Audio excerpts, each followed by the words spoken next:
Welcome to the More Than Fitness podcast.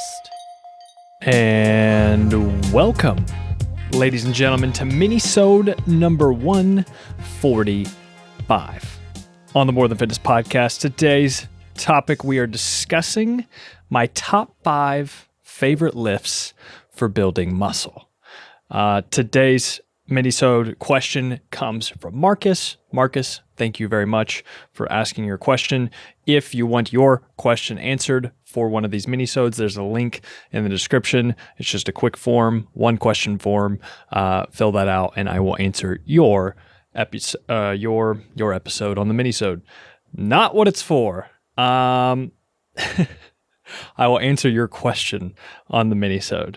All right. I have a few here that I want to knock out, 5 in particular. So let's go ahead and jump right into things. The very first, actually, I need to do these. I just realized I need to build suspense and make the number 1 the very last one. So sorry. We're going to start with number 5. My 5th top favorite.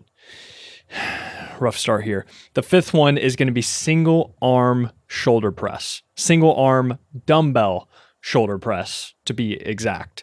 And the first reason why I really like this exercise is because, of course, it is unilateral. So you get a little bit of more functionality out of this movement. You have to stabilize a little bit. You have to keep your core a little bit tighter than you would if you're doing something like a seated machine shoulder press, for example. So that's the first reason. The second reason is also because it's a single arm, you can use the other arm to stabilize yourself. So you can hold on to like a power rack or just some type of pole or something. And then you can actually use that to stabilize yourself so that you can put more force into the opposite hand that's holding the dumbbell. And so this just allows you that even though it is one arm, you can still get quite a bit of force out of it. And for me, sometimes I feel more in control with a single arm dumbbell press as opposed to doing 2 dumbbell presses at the same time. I like holding on to something and then pushing with my other arm. And it just allows me to honestly, sometimes with shoulder exercises, I feel like I can focus maybe too much on one side or the other, and this one just prevents any type of imbalances or something like that. So you get more control and focus on that one limb because of the stability. This also means, to me at least, I feel like it's safer because you're just focusing on that one arm at a time. I feel like whether this is true or not, I'm not 100% sure, but at least it feels safer to me because instead of trying to deal with both dumbbells at the same time, you can just focus on that one dumbbell. And lastly, I like that you can overload it not by adding more weight, but by simply doing more reps. And whenever you get to failure after doing, let's say, a strict single arm shoulder press, well, then you can start to do a little bit of a push press. So you can use your legs for a little bit more momentum to help you bust out a few extra reps and help you overload with very little risk, right? So the 5th one is single arm dumbbell shoulder press. Number 4, this one's going to be maybe a little bit of surprise for some of you, but it is the leg press. Why? Because I'm lazy and I don't want to do barbell squats. I don't even want to do goblet squats, like holding the dumbbell in front of me, right? I don't want to do front squats, none of that shit. I want to do leg press. And does that mean that leg press is automatically better than squats and those other things? No, definitely not. You know, having a hack squat variation is something I also like using. But for me, I just love the leg press, one, because most gyms are going to have this. So it's easy if you're traveling or if you just go to different gyms or whatever. Every place is probably almost guaranteed to, if they have any machines at all, to have a leg press. So I do like that part of it. I like it because I'm lazy and I get to just sit there instead of doing something like a back squat. The next part that I like is that it is stabilized, right? So you have your back pushed up against the pad, and you can essentially use all your force in your legs, right? So it's obviously going to work less muscles than something, let's say, like a barbell back squat. However, I do like whenever I'm trying to focus on my legs, I want to just hit legs. Not all the time, but sometimes, right? And this is where the leg press can be very handy. So you can put a lot of force, you can overload your legs very safely, and practice that squat pattern somewhat without actually doing back squats. Another thing that I like with the leg press is that you can vary your foot positions to kind of bias different muscle groups. And first thing is that you cannot train your hamstrings on leg press. I'm not saying that it doesn't work your hamstrings at all. However, I'm saying that it is not a good hamstring builder. So go ahead and get that out of your head. However, if you want to vary your foot positions to affect things like glutes, and of course, quads. Like quads are going to be the main thing that leg press targets, obviously. But the way that you put your feet can emphasize and bias one of these a little bit more than the other. So if you want to bias your glutes, you're going to have your feet a little bit higher on the platform, but you are going to keep them a little bit closer together. A lot of people think that you put your feet high and wide to target your glutes, but actually you're targeting more of your adductors, which is basically the muscle that runs down the side, like from your groin down to your kneecap, kind of. So you're going to train those a little bit more with that stance, not glutes. Glutes are going to be higher up on the platform. However, they're going to be a little bit closer. And if you want to target quads, you want to bias more knee flexion. So essentially you want to bend your knees more so that you can get a bigger range of motion with your quadriceps. And you do that by putting your feet lower on the platform and somewhat closer together. This is just going to allow for the most knee flexion and therefore the most tension on the quads. So the fourth one, leg press. Number 3, this one's back to shoulders. I do like hitting shoulders. It feels good.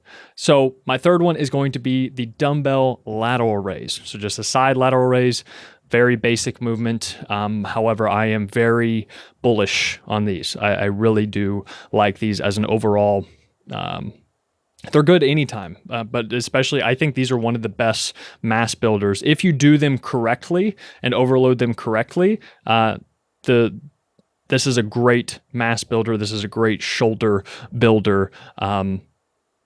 Yes, shoulder builder. Helps with your delts.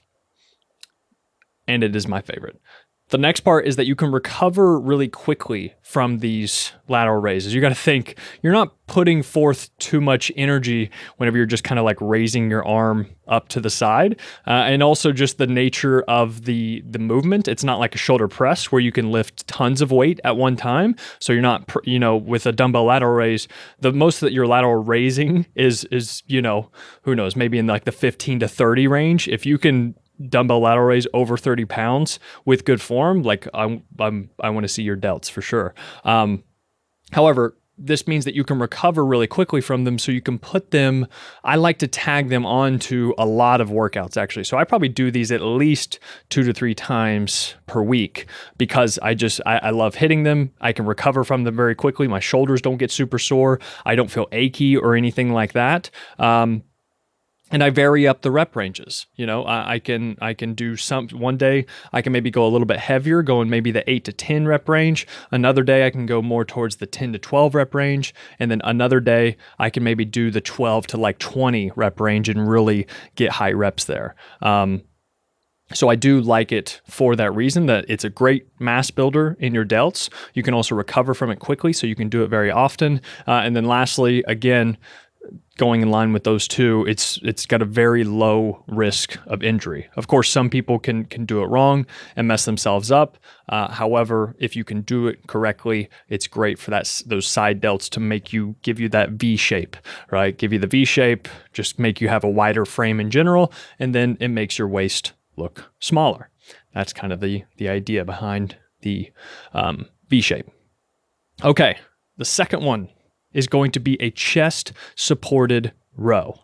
I love chest supported rows. It's just, I also love back movements, and it could be just where I'm like sitting for a lot of the day and I've got my shoulders rounded forward a little bit. I like just the feeling that you get after you do a solid back workout. But in particular, I love this exercise of the chest supported row. And whenever I say chest supported row, and this is actually one of the points I have down, I love how versatile it is because you can do it with minimal equipment, meaning you can just have a bench, like an incline bench, and then you have dumbbells, right? So you can do a chest supported row that way. You can also do something more like a T-bar row, essentially, except it's going to have a pad for your chest as well. And you can vary your grips up with that. Sometimes you can have a wider grip, you can have a more narrow grip, you can have your palms pronated, or you can have them facing each other, right? You can just get different variations on that. And the reason why I love the chest support so much, and the biggest point here,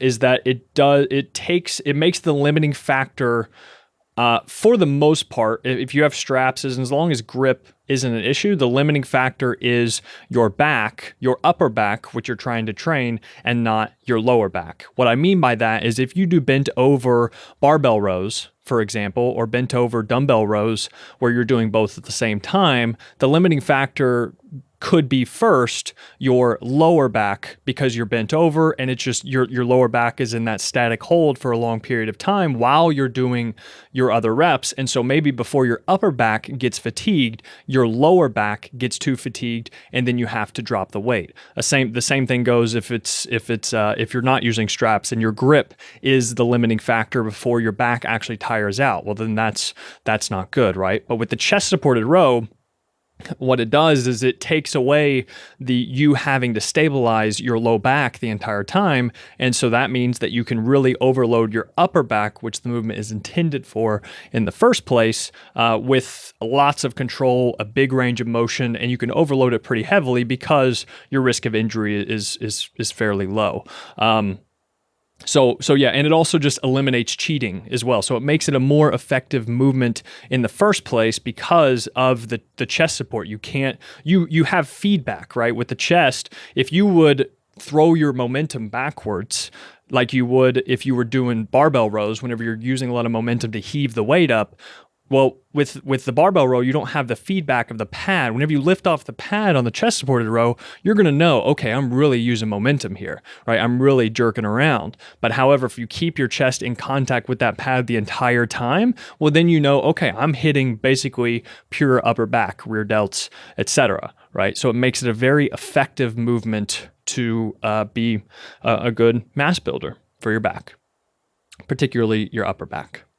And lastly, we're going to bring it home with trap bar deadlifts. Trap bar deadlifts, if I could only pick one exercise to do for the rest of my life, it would probably be trap bar deadlifts, just because it simply hits everything for the most part. Like it literally is going to hit almost every single muscle group that you have.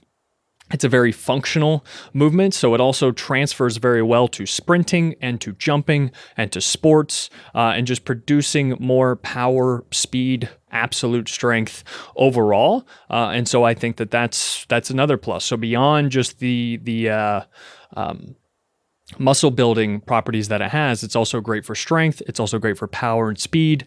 And it's just, it's the transferability is excellent. And the last thing would be, the last thing is that besides squats, like doing these trap bar deadlifts, maybe even up there with squats, I feel my most tired and I feel like complete shit after a set because my heart rate is going so fast afterwards. So I know that there's a little bit of a cardio component whenever I'm doing these trap bar deadlifts as well. It's really skyrocketing my heart rate up there every single set if I'm pushing myself hard enough. Whereas if I'm doing dumbbell lateral raises, my heart rate's not going to be going up as much. So I like the challenge. I like how it makes me sweat. I like how it makes me feel after I get done doing the exercise. And you can literally, I could literally, if I was very rushed on time and I had a trap bar deadlift, I would just go in and do like 5 to 10 sets of trap bar deadlifts in like the 6 to 12 rep range and call it a day. And I'd have a very efficient and effective workout. And I'd also be probably pretty tired as shit afterwards too. So those are my top 5 favorite lifts. Single arm dumbbell shoulder press.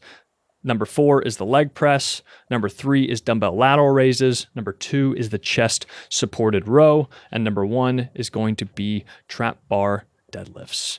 And that is it. Marcus, thank you so much for your question. If you want to get your question answered, just fill out the form in the link in the description. It's linked there. Yes, rate, review, subscribe, all that shit if you like this. Thank you guys, as always, for listening and for watching. See ya.